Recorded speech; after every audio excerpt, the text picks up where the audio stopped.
Hello, it is Anika from Living for Later, and welcome to part 2 of my series on Second Chronicles 20.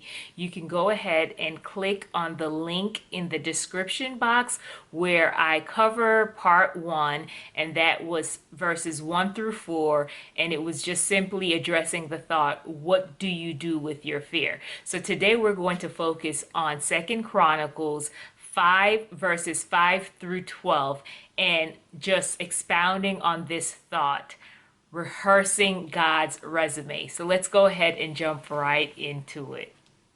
So verse 5 and 6 of Second Chronicles 20 reads, Then Jehoshaphat stood up in the assembly of Judah and Jerusalem at the temple of the Lord in the front of the new courtyard and said, Lord, the God of our ancestors, are you not the God who is in heaven? You rule over all the kingdoms of the nations. Power and might are in your hand, and no one can withstand you. So let me just stop right here. I love this because Jehoshaphat, in his fear, like we mentioned in the last video, he runs to the Lord and he gathers the people of Judah. He's like, we're going to fast and we're going to pray and we're going to seek the face of the Lord. And he begins his prayer by acknowledging who God is. He begins his prayer by rehearsing God's resume. He starts off by saying, God, you are powerful. You are the one that rule the kingdoms, right, of heaven and earth. You are the one that is in control. And I believe that this rehearsing of God's resume and telling God who he is wasn't just for God, right? It was for Jehoshaphat and those in his hearing. Because when you are being surrounded by your enemy and you're feeling overwhelmed by fear, you have to remind yourself of who God is, of the one that is fighting for you. And it's so interesting because oftentimes when we are surrounded by our enemies, as opposed to us getting in prayer and just rehearsing God's resume and telling him who he is and reminding ourselves of who he is, we spend more time talking about how big and bad our enemy is. We spend so much time rehearsing the problems, rehearsing the attacks, as opposed to saying, hold on. I know my enemy's big and bad, but my God is greater. My God is bigger. And let me rehearse who he is. I dare you, when you feel surrounded by your enemy, to get in prayer and begin to declare who God is. Begin to declare that you are the all-knowing God. You are the sovereign God. You are the one who is in control. You are my salvation. And begin to rehearse in prayer scriptures like Psalms 27 and begin to declare, the Lord is my light and my salvation. Whom shall I fear? The Lord is the strength of my life. Of whom shall I be afraid? So when you begin again to declare scriptures like this and declare who God is, it just puts things in the proper perspective. So I encourage you to take a page out of Jehoshaphat's book.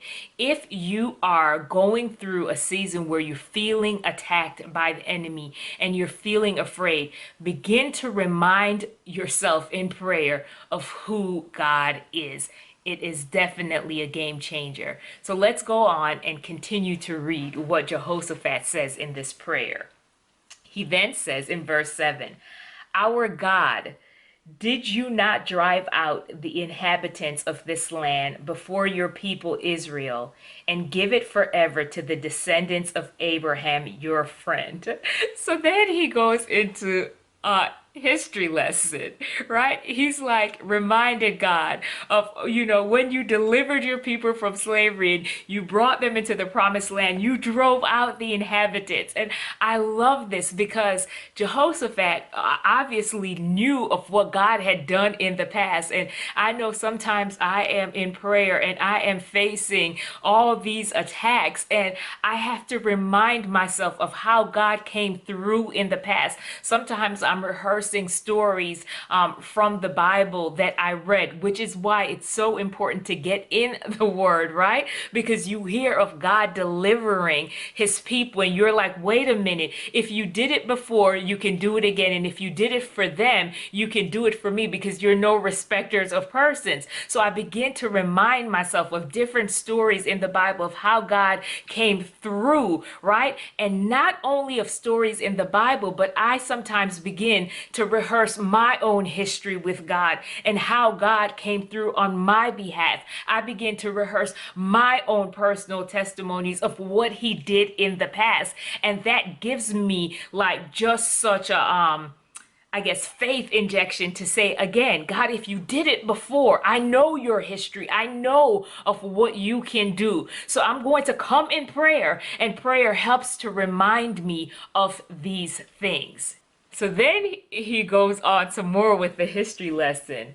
And in verse 8, he says, they have lived in it and have built in it a sanctuary for your name, saying, if calamity comes upon us, whether the sword of judgment or plague or famine, we will stand in your presence before the temple that bears your name, and will cry out to you in our distress, and you will hear us and save us. So he's pretty much rehearsing the prayer that King Solomon prayed at the dedication of the temple, right? When the temple was first built. So he's rehearsing, right? This prayer that Solomon prayed. Again, another history lesson reminding God of these things. And then he goes on in verse 10 and he says, but now here are men from Ammon, Moab, and Mount Seir, whose territory you would not allow Israel to invade when they came from Egypt. So they turned away from them and did not destroy them. See how they are repaying us by coming to drive us out of the possession you gave us as an inheritance. Our God, will you not judge them? So he's reminding God, hey, God, I remember how when you delivered your people from slavery, you allowed them to not attack these people. And here it is, God, that they are repaying your people with evil. You kept them from being attacked by us. And now it is, God, here it is that they're trying to come against us. So he's rehearsing history here. But I love in verse 12 how he says, our God, will you not judge them?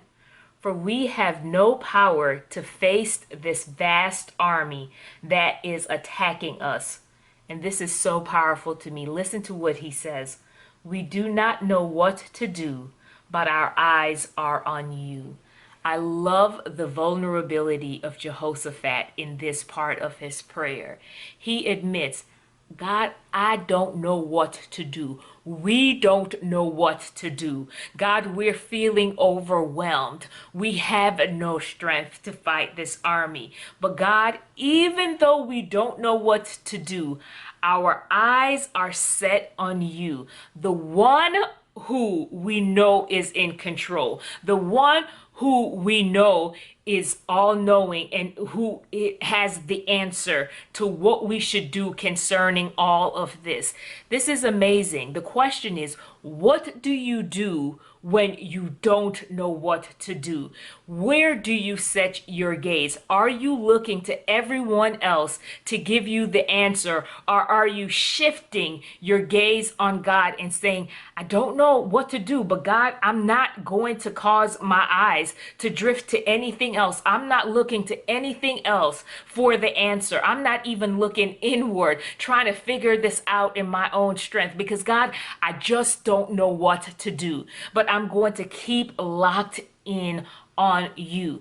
That is such a game changer when we get to that place of understanding that when we don't have things figured out, and that's most of the time, we need to keep our eyes, we need to keep our gaze on God, because He's the one that knows it all and can lead and guide us in the right direction. And you know what? To pray this type of prayer, it takes a great level of humility. And God has already said in his word that he resists the proud, but he gives grace to the humble. And we're going to stop there today, and we're going to pick up in part 3, and we're going to see how God responds in all of this. But I want to encourage you, if you find yourself in a place of difficulty and you're feeling surrounded by the enemy, and if you're not there at this moment in time, just wait. Just wait for it, because it's a guarantee it will happen. You remember that you have to find yourself planted in prayer. And one of the best things to do when you get in prayer is not focus on how big your enemy is. You begin to rehearse who God is. And to really rehearse who God is and understand how God has shown up in the past, it's helpful that you know his word. You have to get in his word, to study his word, to see how he's shown up in the past for